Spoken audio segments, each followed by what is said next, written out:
আসসালামু আলাইকুম ভিউয়ার্স, সবাইকে ধন্যবাদ।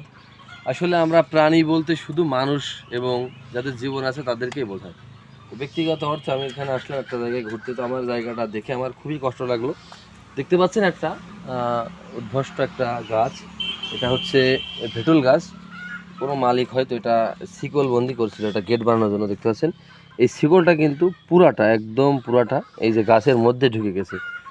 দেখতে পাচ্ছেন এই যে একটা পাশে একটা বাঁশ আছে, এই বাঁশটাও কিন্তু এর ভিতরে ঢুকে গেছে। এটা আমার কাছে খুবই কষ্ট লেগেছে দেখার জন্য। আর একটা জিনিস দেখা আপনাদের, এই দেখতে পাচ্ছেন একটা তালা, এই তালাটাও কিন্তু পুরাটা একটা গাছের মধ্যে ঢুকে গেছে। তো আমি, যারা সমাজের বিবেকবান আছেন, শুধু আপনার প্রতি এবং প্রাণীকুলের প্রতি অনুগ্রহ থাকলে হবে না, জীবজন্তু বা গাছপালার উপরেও আপনাকে ভালো মতো দেখভাল করতে হবে এবং তাদের প্রতিও ভালোবাসা রাখতে হবে। দেখেন, আপনি দেখতে পাচ্ছেন এই পুরো শিকড়টা কিন্তু গাছের মধ্যে ঢুকে গেছে। এটা আমার কাছে দেখতে খুবই কষ্টদায়ক মনে হয়েছে, তাই আমি আপনাদেরকে ভিডিওটা করে শেয়ার করলাম। তো আপনাদের বাড়ির আশেপাশে যদি কোনো গাছগাছালি এ ধরনের থেকে থাকে, অবশ্যই আপনারা এগুলো কেটে মুক্ত করে দেবেন এবং সম্ভব হলে লোহার তার বা শিকল এই জাতীয় জিনিসপাতি অন্তত গাছের সাথে বেড়া হিসেবে পেঁচানোর জন্য ব্যবহার করবেন না। আমার প্রতি, সবার প্রতি বিশেষ আকুতি ও আবেদন। সবাইকে ধন্যবাদ। আসসালামু আলাইকুম।